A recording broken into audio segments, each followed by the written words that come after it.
मैं अजय कुमार स्वागत करता हूं आप सभी का टीसीएस पाठशाला के यूट्यूब चैनल पर। जैसा कि आप सभी को पता है मध्यकालीन इतिहास जारी है ना, मध्यकालीन इतिहास जारी है और गुलाम वंश को कल हम खत्म कर चुके हैं। ठीक, गुलाम वंश को हम कल पढ़ चुके हैं और आज हमें जो पढ़ना है वो क्या पढ़ना है, खिलजी वंश। और हम आपको एक ट्रिक बताए थे, क्या बताए थे,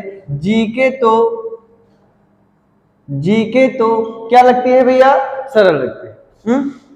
क्या लगता है, जीके आपको सरल लगता है कि नहीं लगेगा? बस आप हमारे वीडियोस को देखते रहें, हमारे साथ बने रहें, लाइक करें और सब्सक्राइब करिए चैनल को। वीडियो पे लाइक नहीं आ रहा है, व्यूज तो जा रहे हैं लेकिन लाइक नहीं आ रहे हैं। जितने लाइक आने चाहिए उतने नहीं आ रहे ना। आपको पता नहीं कौन सा हाथ दर्द होने लग जाता है क्या कि लाइक का बटन दबाते ही यहाँ से ब्लड निकलने लग जाता है, ऐसा कुछ है क्या ना? तो लाइक करिए आप। कहे देखिए, जीके तो क्या लग रहा है, सरल लग रहा है और हम आपको बता रहे हैं जीके तो सरल लग रहा है। ठीक, जी से क्या होगा, गुलाम वंश। जी से क्या होगा, गुलाम वंश। के से क्या होगा, खिलजी वंश। क्या होगा, खिलजी वंश। टी से क्या होगा, तुगलक वंश। क्या होगा, तुगलक वंश। यस से क्या होगा, सैयद वंश। यल से क्या होगा, लोधी वंश। एकदम आसान भाषा में आप समझिए, मेरा विश्वास करिए, आप मेरा विश्वास करिए कि इतना आसान वे में मैं आपको पढ़ा पा रहा हूं, ये मेरी खुद किस्मत है ना। इतना आसान भाषा में मैं आपको समझा पा रहा हूं, एज ए स्टोरी आपको बता पा रहा हूं। नहीं तो मध्यकालीन इतिहास अगर आपको बहुत पढ़ने का शौक है ना और आप चाहते हो कि नहीं बहुत आसानी से आपको समझ में आ जाएगा, तो उसके लिए आप एक किताब उठा के पढ़ लीजिए। लूसेंट उठाओगे आपको नींद आ जाएगी, और भी कोई किताब आप पढ़ोगे आपको नींद आ जाएगी ना। इसीलिए कह रहे हैं बने रहिए वीडियो पर और कमेंट करते रहिए ना। कमेंट क्या करना है, अभी जो क्वेश्चन देंगे उसको। ठीक, लास्ट में जो आएगा लोधी वंश, यानी कि आपका जो दिल्ली सल्तनत शुरू हो गई, आपका क्या है, दिल्ली सल्तनत। मध्यकालीन इतिहास आप पढ़ रहे हो और ये आपका क्या है, दिल्ली सल्तनत है। और ये कहां से चलेगा, 1206 में गुलाम वंश से शुरू होगा और 1526 में पहले पानीपत की लड़ाई से खत्म हो जाएगा। क्या खत्म हो जाएगा, दिल्ली सल्तनत। ठीक, इतना समझ में आया, आगे चलते हैं। देखिए, गुलाम वंश 1206 से लेकर 1290 तक आसानी से हम क्या कर चुके हैं, पढ़ चुके हैं। और आज जो हमें पढ़ना है वो पढ़ना है खिलजी वंश। देखिए, 1290 में गुलाम वंश क्या हो रहा है, खत्म हो रहा है। यानी कि यहां से अब 1290 से लेकर 1320 तक जो शासन चलेगा, जो वंश होगा, वो कौन सा वंश होगा, वो कौन सा वंश होगा, खिलजी वंश। ठीक, अब हम जो पढ़ने वाले हैं वो क्या पढ़ने वाले हैं, खिलजी वंश। और खिलजी वंश में कितने शासक हुए हैं, कौन कौन हुए हैं, उनके बारे में हम जानने वाले हैं। ठीक ना, उनसे जानने से पहले ना, हम खिलजी वंश के बारे में जानने से पहले हम आपको बताएंगे कि आपको जो प्रश्न हम दे रहे हैं, आप सबसे पहले हमें उसका उत्तर दीजिए। हम आपको जो प्रश्न दे रहे हैं, आप सबसे पहले हमें वो उत्तर दीजिए। और पहला प्रश्न आप लिखिएगा, सिजदा एवं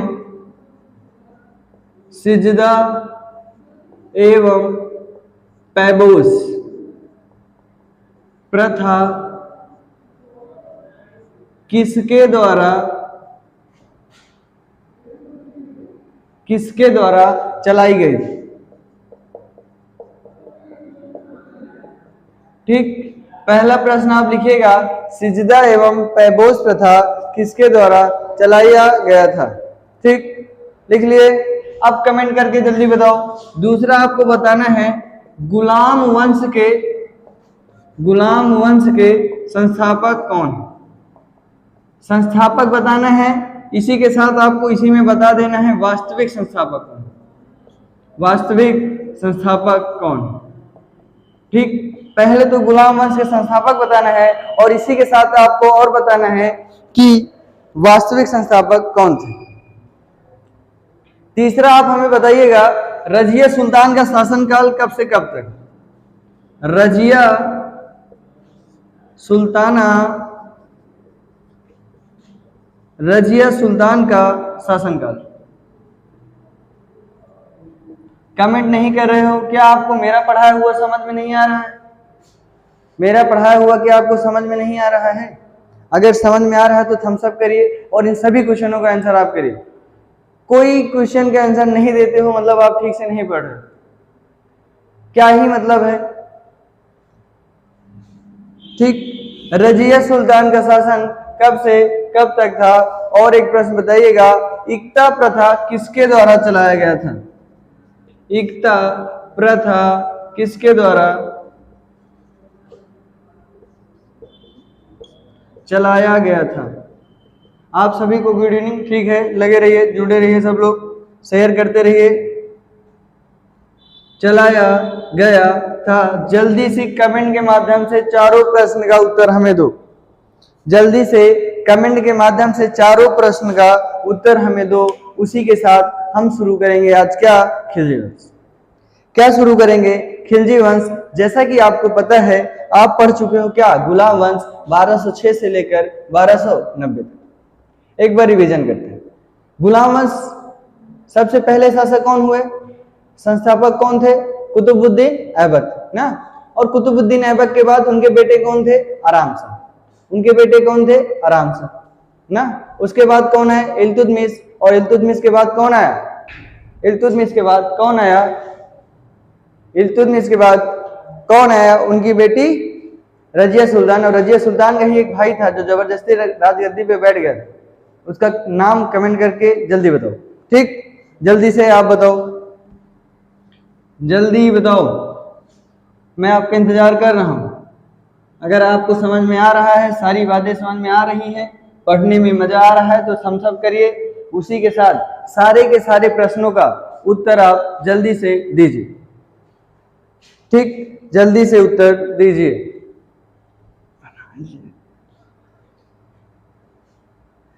ठीक,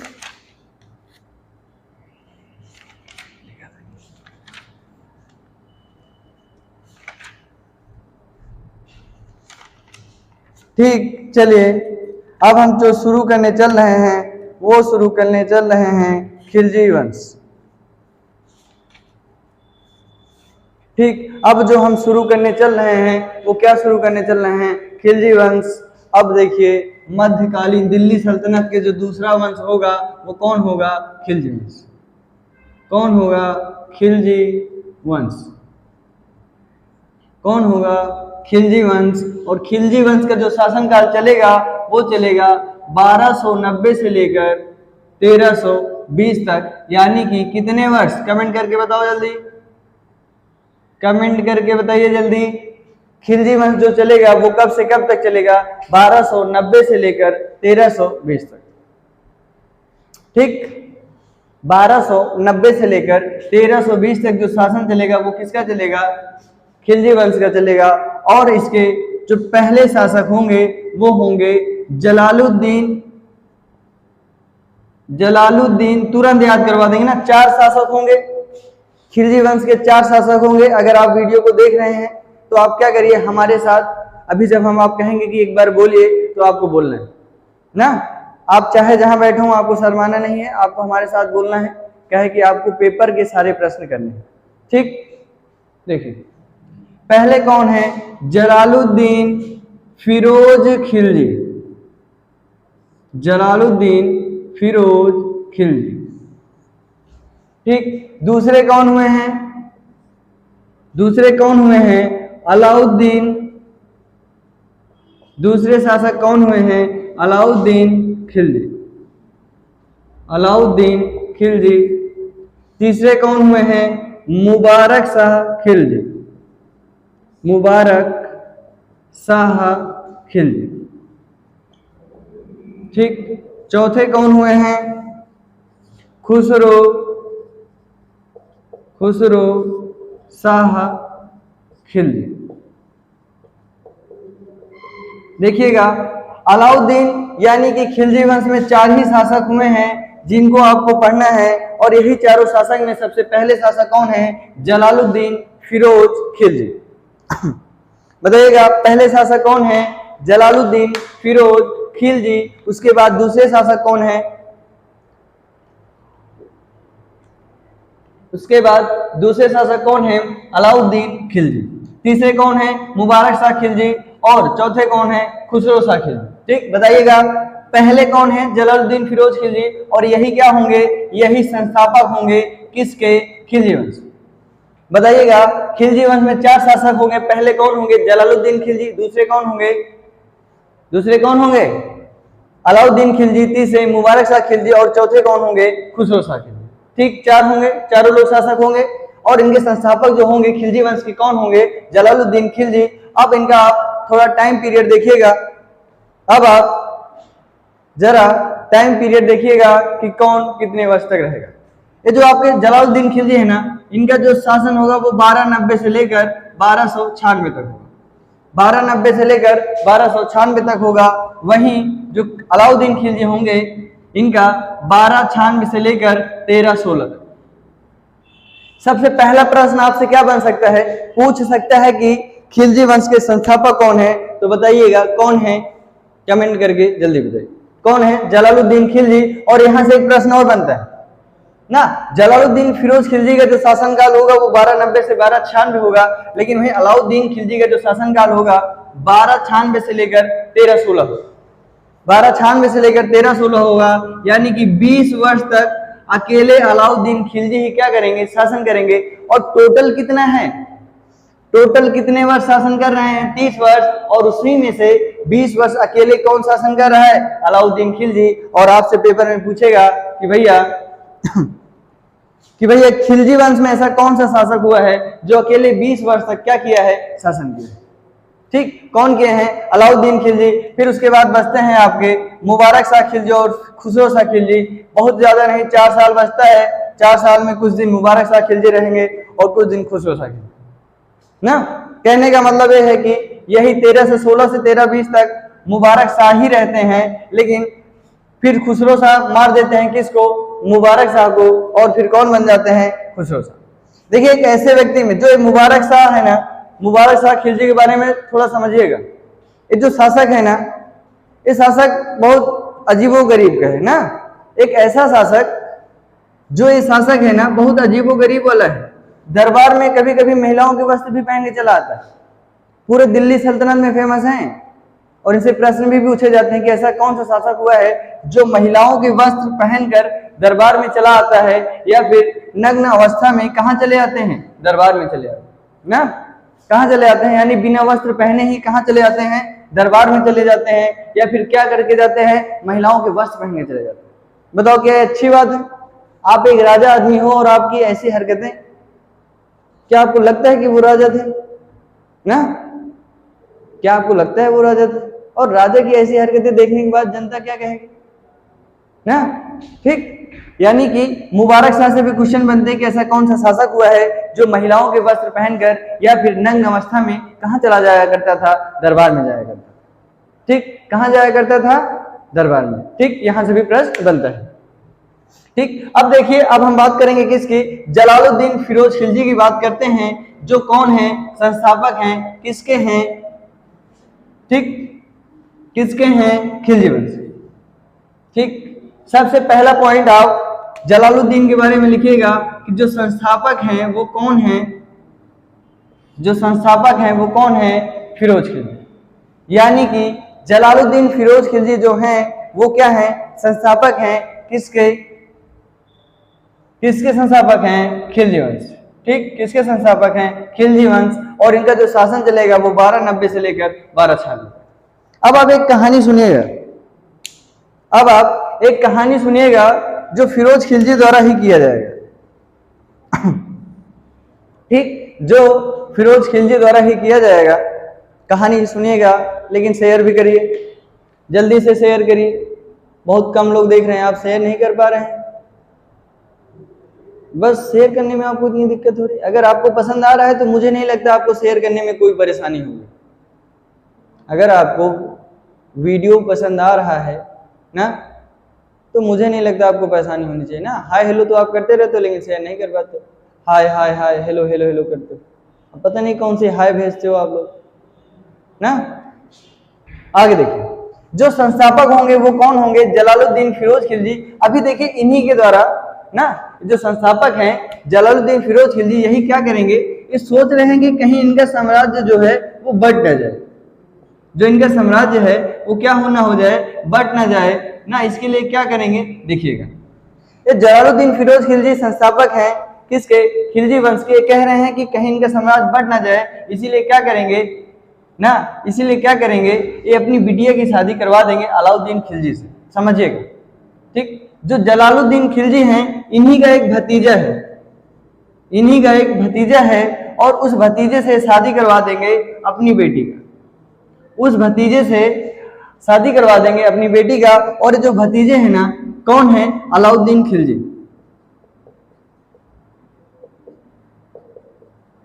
कौन है, अलाउद्दीन खिलजी, भतीजे हैं किसके, जलालुद्दीन खिलजी।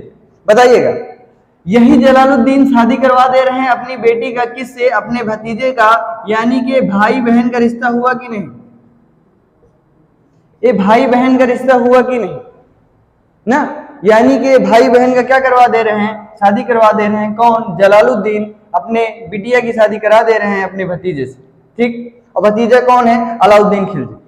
भतीजा कौन है, अलाउद्दीन खिलजी। आगे देखिए, ठीक, अलाउद्दीन खिलजी बहुत दुष्ट टाइप के व्यक्ति है।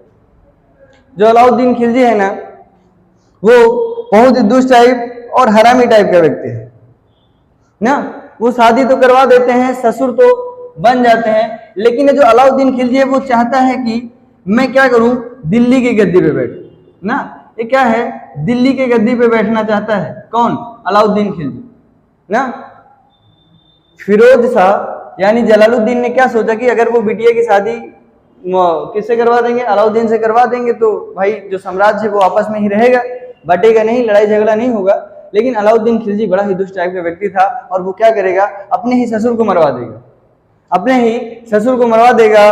और क्या करेगा वो ना, ये जो अलाउद्दीन है ना, वो क्या करेगा, अपने ही ससुर को मरवा देगा, और फिर क्या कर देगा, दिल्ली की गद्दी पर बैठ जाएगा ना, दिल्ली के ही गद्दी पर बैठ जाएगा। समझिएगा कि अभी कैसे अलाउद्दीन खिलजी द्वारा किसको मार दिया जाएगा, जलालुद्दीन खिलजी। देखिए, समझिएगा, ठीक, समझिएगा।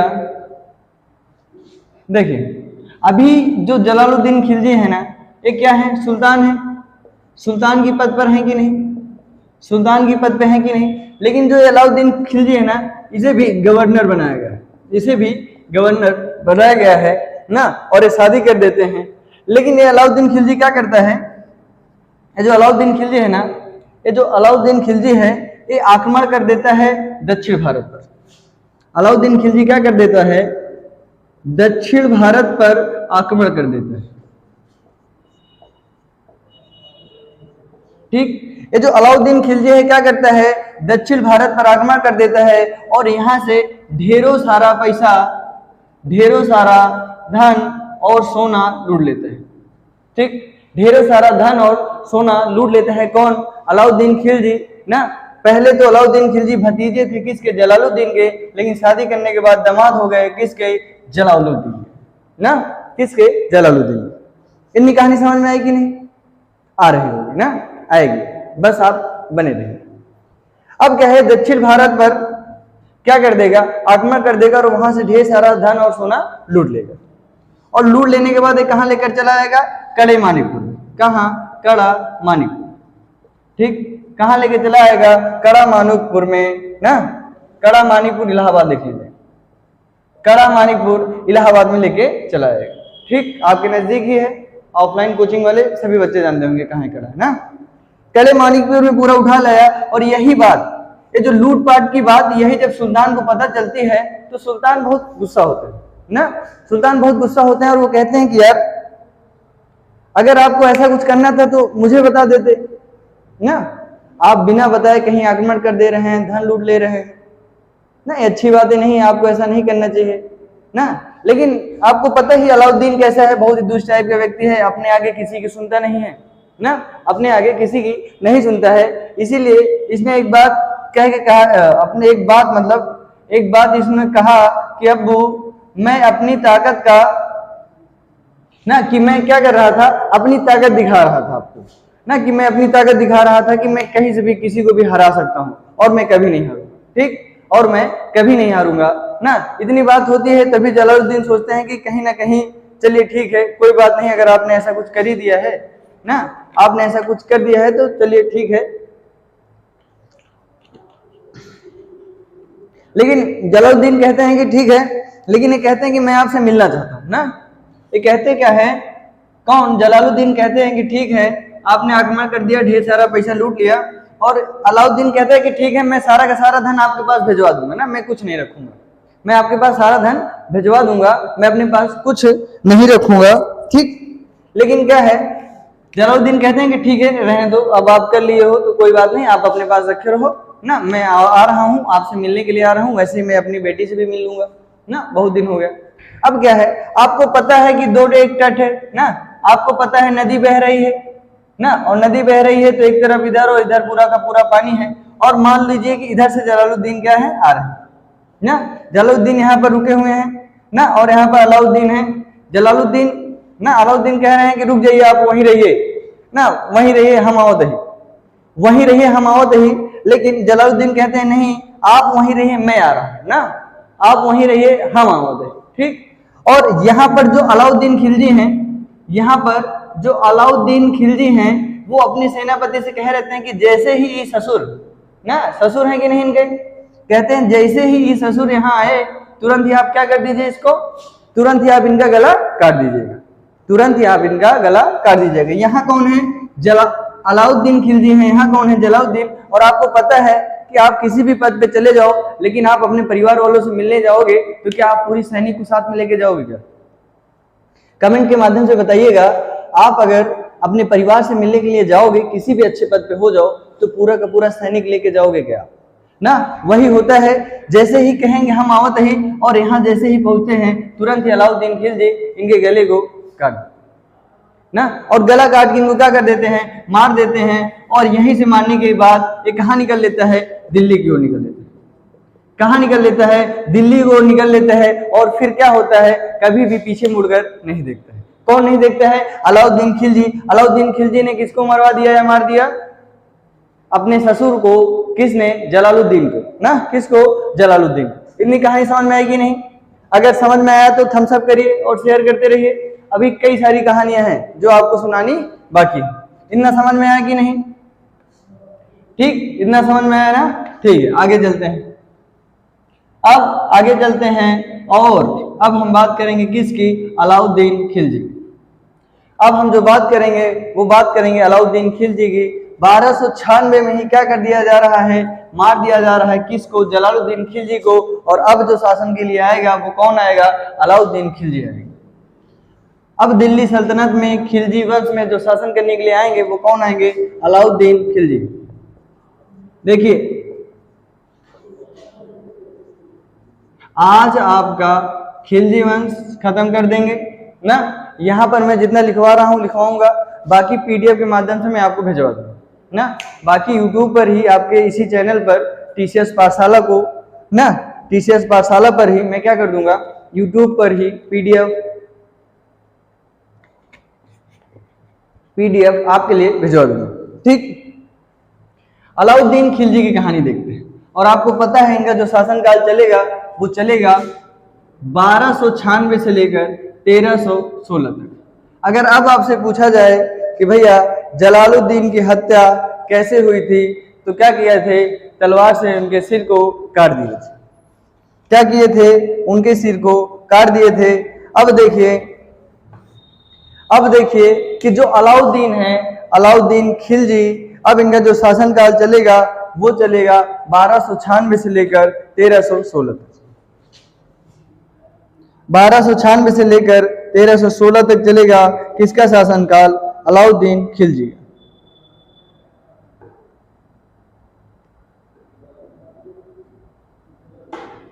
अलाउद्दीन खिलजी का चलेगा। अब देखिए,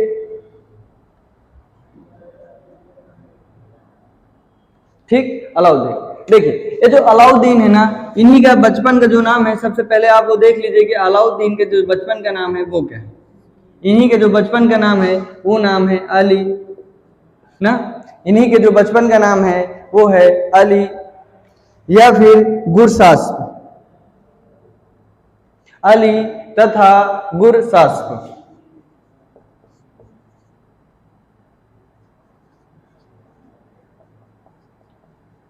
ठीक, ये जो बचपन का नाम किसका है? अलाउद्दीन खिलजी का। अली तथा क्या नाम है? गुड साहब। किसके बचपन का नाम है? किसके बचपन का नाम है?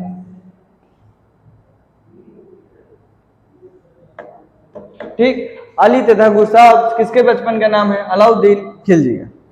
इन्हीं का एक सेनापति है ना, समझिएगा। इनके युद्ध की बात करेंगे अभी। इन्हीं का एक सेनापति है जिसका नाम है मलिक कफूर। इन्हीं का एक सेनापति है जिनका नाम है मलिक कफूर। ठीक, इन्हीं का एक सेनापति है किसका? अलाउद्दीन खिलजी का, जिसका नाम क्या है? मलिक कफूर ना। क्या नाम है? मलिक कपूर नहीं, कफूर ना। क्या नाम है? मलिक कफूर। देखिए, एक बार क्या होता है कि जो अलाउद्दीन खिलजी हैं वो कहाँ गए रहते हैं? गुजरात गए रहते हैं ना। जो अलाउद्दीन खिलजी हैं एक बार गुजरात गए रहते हैं, और वहीं गुजरात में ये क्या कर देते हैं? एक दास को खरीदते हैं ना, जिनका नाम क्या रहता है? मलिक कफूर। और इसको जब वो खरीदते हैं तो इसको 1000 रुपए में खरीदते हैं। 1000 रुपए कहने का मतलब तब दिनार चला करता था। क्या चला करता था? दिनार। यानी कि 1000 दिनार में खरीदते हैं किसको? मलिक कफूर को। कौन खरीदता है? अलाउद्दीन खिलजी। मलिक कफूर को कौन खरीद रहा है? अलाउद्दीन खिलजी। कितने में? 1000 दिनार में। इसीलिए मलिक कफूर को क्या कहा जाता था? 1000 दिनारी। इसीलिए मलिक कफूर को क्या कहा जाता था? 1000 दिनारी। क्योंकि इनको किसके द्वारा खरीदा गया था? अलाउद्दीन खिलजी द्वारा खरीदा गया था। किसको? मलिक कफूर को। कितने रुपए या कितने दिनार में? 1000 दिनार में। इसीलिए इनको क्या कहा जाता है? 1000 दिनारी। और आपसे प्रश्न में पूछेगा कि 1000 दिनारी से किसको जाना जाता है? अब बता लेंगे कि नहीं आप? किसको जाना जाता है? मलिक कफूर को क्या जाना जाता है? 1000 दिनारी। किसका सेनापति है? किसका सेनापति है? अलाउद्दीन खिलजी का। और यही मलिक कफूर है जो दक्षिण भारत में जीत दिलाया था। दक्षिण भारत में अभी हमने जो आपसे बताया था कि दक्षिण भारत में ढेरों सारा धन लूट के लेकर आए हैं। कौन? अलाउद्दीन खिलजी। कहां? कले में। वो किसकी वजह से था?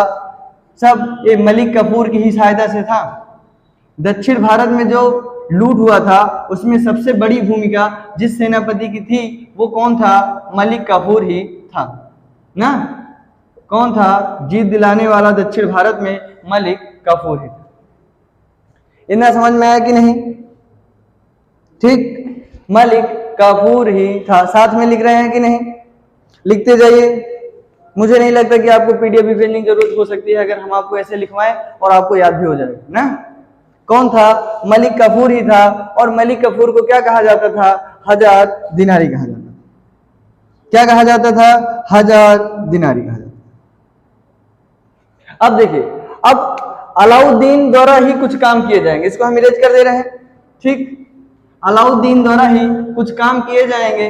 ठीक, और कौन कौन से काम किए जाएंगे समझिएगा। सबसे पहला इनके द्वारा क्या काम किया जाएगा? स्थायी सेना रखा जाएगा। सबसे पहले क्या किया जाएगा? स्थायी सेना रखा जाएगा। अगर आपसे पूछा जाए कि दिल्ली सल्तनत में ऐसे कौन से शासक हैं जिन्होंने स्थायी सेना रखने की प्रथा चालू की, तो कौन होंगे वो आपके? बताइएगा, कौन होंगे वो आपके? कौन होंगे? अलाउद्दीन खिलजी। और यही वो अलाउद्दीन खिलजी हैं जिन्होंने नगद वेतन देने की ना, जिन्होंने क्या किया? नगद वेतन देने लगे ना। क्या देने लगे? नगद वेतन देने लगे ना। आपको पता है, यानी कि इक्ता प्रथा को क्या कर दिए? खत्म कर दिए। कौन से प्रथा को? इक्ता प्रथा। कमेंट के माध्यम से आप हमको बताइएगा इक्ता प्रथा क्या होता है। कमेंट के माध्यम से आप हमें बताइए इक्ता प्रथा क्या होता है। हम आपको बताए थे, यानी कि आप सैनिक को वेतन न देकर, पैसे या रुपया न देकर आप क्या दे रहे थे? जमीन का टुकड़ा दे रहे थे। लेकिन किसके द्वारा खत्म कर दिया गया है? किसके द्वारा इक्ता प्रथा को खत्म कर दिया गया है? अलाउद्दीन खिलजी के द्वारा। किसके द्वारा? अलाउद्दीन खिलजी के द्वारा। और एक प्रश्न बनता है कि भैया सिक्कों पर तारीख लिखने की जो प्रथा चलाई गई थी वो किसके द्वारा चलाई गई ना। दूसरा लिख लीजिएगा, सिक्कों पर तारीख लिखने की प्रथा सिक्कों पर तारीख लिखने की जो प्रथा चलाई गई थी वो भी किसके द्वारा चलाई गई थी? किसके द्वारा चलाई गई थी? वो भी चलाई गई थी अलाउद्दीन खिलजी के द्वारा। ठीक, वो भी किसके द्वारा चलाया गया था? अलाउद्दीन खिलजी के द्वारा ना। और देखिएगा, और इसके द्वारा एक काम और किया गया था। वो काम क्या था? बाजार नियंत्रण प्रणाली। और इन्हीं के द्वारा एक काम और किया गया था, बाजार नियंत्रण प्रणाली लागू की गई थी। समझिएगा बाजार नियंत्रण प्रणाली क्या है। इन्हीं के द्वारा एक काम और किया गया था, वो क्या था? बाजार नियंत्रण प्रणाली लागू की गई थी। क्या किया गया था? बाजार नियंत्रण प्रणाली लागू किया गया था। ठीक, क्या लागू किया गया था? बाजार नियंत्रण प्रणाली। इसमें क्या था? अगर आप कोई आपसे 200 ग्राम ना चीनी ले रहा है ना, कोई 200 ग्राम का कोई भी वस्तु खरीद रहा है, और अगर आप दुकानदार हो और आप उसको कितना दे रहे हो? 190 ग्राम ही दे रहे हो, तो 10 ग्राम अगर कम होगा तो उस 10 ग्राम के लिए अलाउद्दीन खिलजी क्या करेंगे? आपका मांस कटवाएंगे ना, कि आपने क्यों कम दिया। आपने, जब वो व्यक्ति 200 ग्राम आपसे कुछ चीज मांग रहा है और आप दे कितना रहे हो? 190, और यहीं पर क्या होता था? जब 10 ग्राम आप कम दोगे तो 10 ग्राम का क्या निकाल लिया जाएगा? आपके मांस निकाल लिया जाएगा। ठीक ठीक, इससे क्या है? बाजार का नियंत्रण प्रणाली बना रहे। ठीक, इतना लिख लिया आप? इतना लिख लिया आपकी? नहीं, वेतन वीडियो बहुत लंबा तो नहीं हो रहा है ना? वीडियो बहुत लंबा तो नहीं हो रहा है ना? और देख लीजिए इनके द्वारा क्या क्या काम किया जा रहा है। और इन्हीं के द्वारा अलाई दरवाजा का निर्माण ना, अलाई दरवाजा का जो निर्माण किया जा रहा है वो किसके द्वारा किया जा रहा है? किसके द्वारा किया जा रहा है? अलाई दरवाजा का निर्माण अलाउद्दीन द्वारा। और अलाई मीनार का भी जो निर्माण हो रहा है वो किसके द्वारा किया जा रहा है?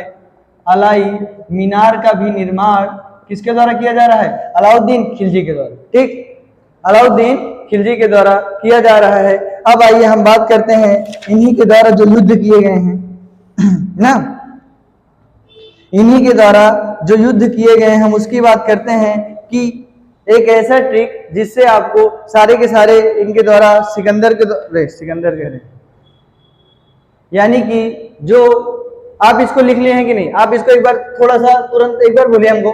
स्थायी सेना किसके द्वारा रखा जाने लगा? अलाउद्दीन खिलजी। नगद वेतन देने की प्रथा ना किसके द्वारा शुरू की गई? अलाउद्दीन खिलजी। एकता प्रथा को किसने समाप्त किया? अलाउद्दीन खिलजी। आगे सिक्कों पर तारीख लिखने की जो प्रथा चली वो किसके द्वारा? अलाउद्दीन खिलजी के द्वारा। और बाजार नियंत्रण प्रणाली लागू की गई किसके द्वारा? अलाउद्दीन खिलजी। अलाई दरवाजा का निर्माण अलाउद्दीन खिलजी, और अलाई मीनार का अलाउद्दीन खिलजी। ठीक, आगे चलें, इसको इरेज कर दे रहे हैं। ठीक, वीडियो बहुत लंबा नहीं है, बस आप बस पढ़ते जाइए। आपके पेपर में जो भी पूछा जाए उसके ही पर ना, उसके ही अकॉर्डिंग सारी चीजें आपको पढ़ाई जा रही है। ठीक, अब देखिए अलाउद्दीन खिलजी के द्वारा ही किए गए जो युद्ध हैं, ठीक, और वो कितने भी युद्ध करेगा, सारे के सारे युद्ध कौन जीतेगा? सारे के सारे युद्ध कौन जीतेगा? अलाउद्दीन खिलजी ही जीतेगा। अभी देखिएगा यहीं से उपाधि भी आएगी, और ट्रिक है वो आपका गुरचिम। गुरचिम ही आपका क्या है? वो ट्रिक है जिसके थ्रू आप बता दोगे कि भैया अलाउद्दीन द्वारा कौन कौन से युद्ध किए गए। ठीक, सबसे पहला गु से क्या होगा आपका? गु से क्या होगा आपका? गुजरात। गु से क्या होगा आपका? गुजरात। र से आपका क्या होगा? रणथंभौर। रणथंभौर। ठीक, गु से क्या होगा? गुजरात। र से क्या होगा? रणथंभौर। ची से क्या होगा? चित्तौड़। ची से क्या होगा? चित्तौड़। मां से क्या होगा? मालवा। मां से क्या होगा? मालवा। ये चार के चार युद्ध जो लड़े गए थे वो अलाउद्दीन खिलजी द्वारा लड़े गए थे। वो पूरा ट्रिक क्या है आपका? गुरचिम। क्या है? गुरचिम। गुजरात, रणथंभौर, चित्तौड़ और मालवा। ठीक, 1299 ये जो आपका गुजरात लड़ा गया था 1299, और 1301, 1303 और 1305। यानी कि गुरचिम यानी कि गु से गुजरात, र से रणथंभौर, ची से चित्तौड़, मा से मालवा। 1299, 1301, 1303, 1305 में जो युद्ध लड़ा गया था वो कौन जीत गया था? वो कौन जीत गया था? जीत गए थे आपके अलाउद्दीन। और अलाउद्दीन चारों युद्ध जीत जाने के बाद ही एक उपाधि लेते हैं ना, ये अपने आप को एक उपाधि लेते हैं और कहते हैं कि हम चार के चारों युद्ध जितना लड़े हैं सब जीत गए हैं। तब ये क्या करेंगे, अपने आप को सिकंदर जैसी, यानी कि कहेंगे कि जैसे सिकंदर कभी भी कोई युद्ध नहीं हारा और हम भी नहीं हारे हैं, इसीलिए एक उपाधि लेंगे, इसीलिए एक उपाधि लेंगे और वो उपाधि जो होगी सिकंदर ए सानी। सिकंदर ए सानी की जो उपाधि लेगा कौन लेगा? अलाउद्दीन खिलजी लेंगे। ठीक है, आपसे पूछा जाएगा सिर्फ इसलिए कि जितने भी युद्ध लड़े गए थे किसके द्वारा? अलाउद्दीन खिलजी के द्वारा। और अलाउद्दीन खिलजी क्या हुए थे? सारे के सारे जीते थे। ठीक, सारे के सारे जीते थे। समझ में आया क्या था गुरचेम में? गुजरात, रणथंभौर, चित्तौड़ और मालवा। ठीक, 1299, 1301, 1303 और 1305। ठीक, और ठीक, और आपने देखा कि कैसे चारों युद्ध कौन जीत रहा है? अलाउद्दीन खिलजी। और आपको पता है अब जो तीसरे शासक होंगे, बताइएगा कमेंट करके क्या हम आपको बताएं। ठीक, अलाउद्दीन खिलजी हो गए 1296 से लेकर 1316, 20 वर्ष तक खुद ही क्या करेंगे? शासन करेंगे। और अब जो तीसरे शासक होंगे वो कौन होंगे? मुबारक शाह खिलजी। जो मुबारक शाह खिलजी हम आपको बताए हैं कि क्या है, दरबार में जाने से पहले स्त्रियों के वस्त्र पहनकर, यानी कि ये स्त्रियों के वस्त्र भी पहनकर कहाँ चले जाते हैं? दरबार में चले जाते हैं। और कभी कभी तो ऐसा होता है कि बिना वस्त्र के ही ये दरबार में पहुंच जाते हैं ना। और आपसे प्रश्न भी पूछता है कि भैया महिलाओं के वस्त्र पहनकर ना दरबार में पहुंचने वाला जो व्यक्ति या फिर शासक है कौन है? मुबारक शाह खिलजी। और आपका जो चौथे शासक हैं खुसरो शाह खिलजी। आपके जो चौथे शासक हैं उनका नाम क्या है? खुसरो शाह खिलजी। ठीक, और आपको पता है कि खुसरो शाह खिलजी क्या करेंगे? इन्हीं के मुबारक शाह खिलजी को मार देंगे। और आपके जो लास्ट में खिलजी वंश के ना, खिलजी वंश का जो शासक होगा वो खुसरो शाह खिलजी होगा। और खुसरो शाह खिलजी को भी जब मार दिया जाएगा तब यहीं से क्या शुरू होगा? अब आपका जो शुरू होगा वो होगा तुगलक वंश। ठीक, अब आपका जो शुरू होगा वो क्या होगा? तुगलक वंश। ठीक, इतना समझ में आ गया? खिलजी वंश, दिल्ली सल्तनत का अब जो वंश शुरू होगा वो क्या होगा? तुगलक वंश। क्योंकि आप क्या कहोगे? जी के तो सरल लगती है। जी फॉर गुलाम वंश, के फॉर खिलजी वंश, टी फॉर तुगलक वंश, एस फॉर सैयद वंश, एल फॉर लोधी वंश। ठीक, इतना समझ में आया? ठीक, आज आप खिलजी वंश पूरा पढ़ लीजिएगा, हमारे साथ आप लिख रहे होंगे ना, और आपने सारी बातें लिखी होगी। ठीक, अगर आपको समझ में आया है तो आप थम्स अप जरूर करिएगा। ठीक, कमेंट भी करिएगा। और आपको जो लगता होगी कम पढ़ाया जा रहा है, ज्यादा पढ़ाया जा रहा है, उसके अकॉर्डिंग भी आप हमको बता दीजिए ना। लेकिन टीसीएस पाठशाला को आप सब्सक्राइब करिए, शेयर करिए और लाइक भी करिए। ठीक, खुश रहिए। ठीक, गुड नाइट आप सभी को। जय हिंद, जय भारत।